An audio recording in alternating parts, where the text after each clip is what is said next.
Wow, I haven't been down here in a minute. This used to be like my favorite spot to come and do lives, do videos. This is one of my spots I would love to come to. See how pretty it is out here?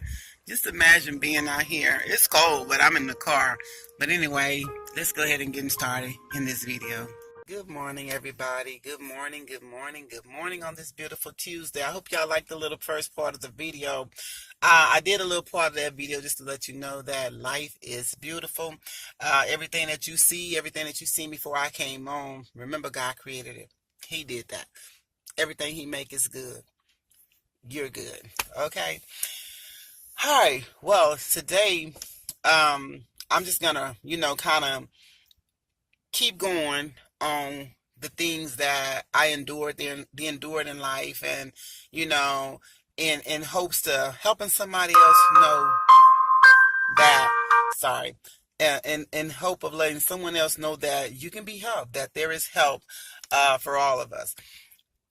I think I told y'all, well, no, I don't think, and I talked to y'all yesterday about when I was abused when I was 5 years old, and the thing that happened to me when I was in a place called U City.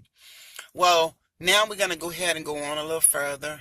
I think I talked about, we talked about all that. So let's go on. Today, basically, I want to cover some areas that our children go through and even some adults go through, even as being an adult. Y'all, this sun looks so weird. I look like my face is one color, but it's not. Roll this window up.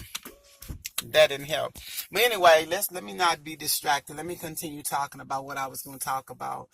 Like I said, a lot of stuff started when I was 5. It started when I was 5, and it just basically just went on and on. When I got in school, started in elementary. When I was in school, I went through something that was called bullying, being bullied. And what led to me being bullied were the things I had to go through before I even got to school. And it was things like, from the group home, being put in a foster home. I went from one place to another, still was an unsettled child, still going through under the care of other people. This foster parent that I had, and I think I did a live about it one time, but this foster parent that I had was, I couldn't understand. I couldn't understand the love, if they loved me or not, or, I didn't think it was love. But there was times when I had to go to school. She was like, my foster mother was one that would always say, don't get your clothes dirty, don't get your clothes dirty. And the first time she told me that, I did everything in my power to keep my clothes clean when I went to school, because I didn't know what would happen if I didn't. Mind you, I'd already suffered at the hand of abuse because of something I did not do. And because I wouldn't cooperate with their standards. So one thing I was told is, don't get your clothes dirty. And so I went to school, came home, not realizing that the next day when I got up for school, that I was going to have to wear my same outfit that I wore to school the first day. I had to wear it again the second day. Come on now. Y'all know that is so humiliating. That is humiliation when you have to go to school. You just wore that yesterday. Mind you, kids are going to know what you wear because they watch you to see what you have on. So I had to wear those clothes the second day. Therefore, and I took showers. We took baths. And I never went to school smelly. I kept my clothes clean. I had to keep them clean because I was told, do not get your clothes dirty. Make sure your clothes are clean. So the next day I went to school. The kids were like, you stink. She's smelly. She ain't got no clothes. They would talk about me. So can you imagine being a child going to school and you getting talked about because of the clothes you wear? It wasn't that we didn't have clothes, because CPS made sure we had clothes for school. The parents' obligation to the CPS for us is that you have to have them school clothes. You have to, and we couldn't just go, and you can't just call up CPS and say, look, they making me wear the same clothes over and over. No, you couldn't do that. So when I went to school, I had to deal with people talking about me. I had to deal with them making fun of me, throwing stuff at me. So that right there just tore my self-esteem down. It tore my self-esteem down. I didn't have any friends. I was hopeless. I was lonely. I was embarrassed. I went through all of that just being at school. So it was so very hard for me to learn. So very hard for me to learn because I was embarrassed of what somebody was going to say, what they was going to throw at me. You know, you look at me like, wow, you're this big girl now, but I was very, very tiny. You may not believe that, but I wish I could find a picture and incorporate in this video. I was very, very petite. I was the smallest child my mother had, and my clothes would literally just be big on me. So it wasn't that I was big. I was fragile. I was small. And so they would talk about me and things of that nature. And I didn't know what to do. I didn't know how to handle being bullied. I didn't tell the teachers. I didn't know what to tell. I didn't know what to do. So I hated going to school. I hated to go to school because I knew the fact that I was going to go through it all over again. Can you imagine if 5 days a week, you get to wear 3 different outfits during 5 days. And it's because you have to wear the same outfit over and over. So anyway, the kids did that. And so as I moved on from elementary, I dealt with that being bullied in elementary, went on to high school. I done got a little bigger now. You know, I'm a little bit older, but I'm still this little child. I still got this little childlike mind. I still got this of what they did to me in elementary, thinking, okay, is this what they going to do to me in high school? So when I got to high school and middle school, I had to deal with them talking about my weight. I had to deal with them calling me names because now I done gained weight. I'm a heavyset girl. I wasn't a small girl. Then I had a crush on this guy, y'all. Oh my God. I had a crush on this guy in high school. And then and when you get ready to go in the halls, you know, if you were in high school, you remember before passing class, everybody would stand around and hang out in the hall. Well, I would get ready to go to my next class, because you know how you go to classes, different classes. And when I'm getting ready to go to the next class, imagine being called all these type of names because you overweight.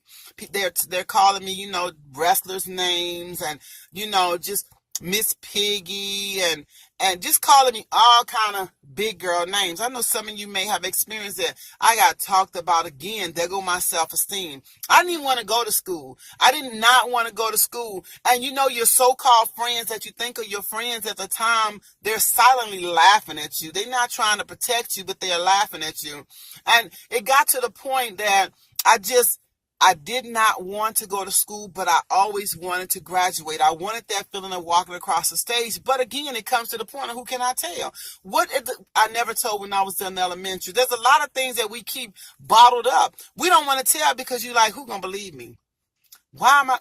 What they gonna do? You know, I can't go to my mom and tell my mom, mind you, now that we are back in the custody of my mother. I'm sorry, I've kind of fast forward a little bit. We're back at the custody of my mother. And, but my mother was an alcoholic. My mother was drunk almost every day. So therefore, and my mother knows I'm talking about this. So in case any family is on here, my mom already knows she's okay with all of this. So let's go ahead and get past that part.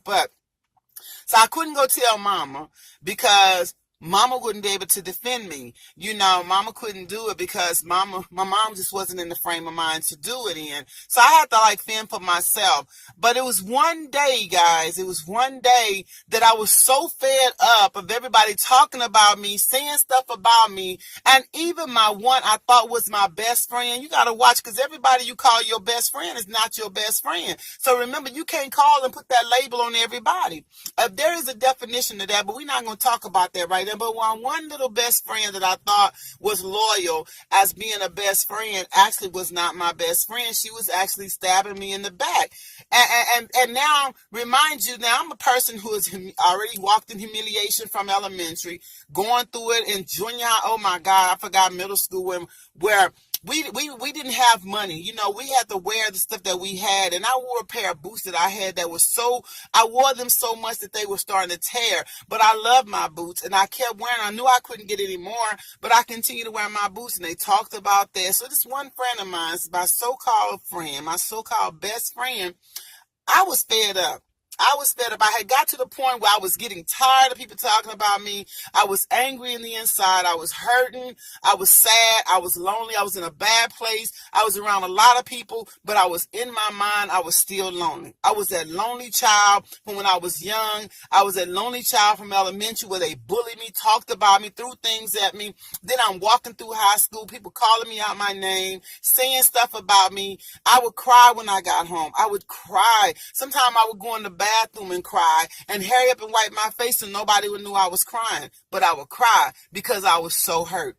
That's a lot of pain to carry from 5 up to 16. Okay, from 5 years of age to 16 years, and all this other stuff that had happened, all this other stuff. That's why I didn't trust people. That's why I didn't think nobody was loyal. Well, this one friend, my so-called best friend, was talking about me as well. She was in a little clique talking about me as well. And that really hurt me because I thought she was my friend. So I went to her and I approached her and asked her, so-and-so, why you talking about me? People like to get mess started. Of course, they come and brought it to me. Now I'm tired, I'm frustrated, I'm angry, and I'm ready to fight. I'm ready to fight. So she said something to me when we were outside, and she had the nerve. I didn't even know I had it in me. See, that's the thing about being bullied. Bullies, you don't know that you can push a person so much, and eventually that pressure is going to cause that person to latch out, and they may do bodily harm to you. They may kill themselves. They may kill the person that's bullying them. I'm telling you that. It's just that serious. You have to stop doing that. Bullying is not cool. It's not funny. Put yourself in the person's shoes that is being bullied, and you'll see the hurt and pain is real. It's real. Oh, thank you for freedom, God. But after a while, I'm almost going to end this video, but after we and her got into the little confrontation, I was asking her, and she called me out my name. Now, mind you, this is supposed to be my best friend. She called me the B word. Y'all know the B word. She said, what did you say, B? And I'm like, whoa. Did my best friend just call me that? Yeah, she did. So she called me out my name, and y'all, before I knew it, I reached out and hit that girl, and she fell to the ground. But the scary part is that because I was so angry and so frustrated and so full of bitterness, when she was on the ground, guys, I kicked her in her head. And when I kicked her in her head, she passed out, and I thought I had killed her. I thought she had died. She laid there. She was limp. I was so scared. I was crying. And all I remember is them grabbing me. And that's the day that I got kicked out of school. I had to go to this little alternative school for a week. And I had a lot of time to think there because, honey, all you do is stay in the book. You can't do nothing for 5 days. I felt like I was in jail. But I felt like I released all that anger, all that frustration, all of that. I released it on her, and I could have killed her. But I thank God that I didn't. That's how serious bullying is. That's how serious it can get.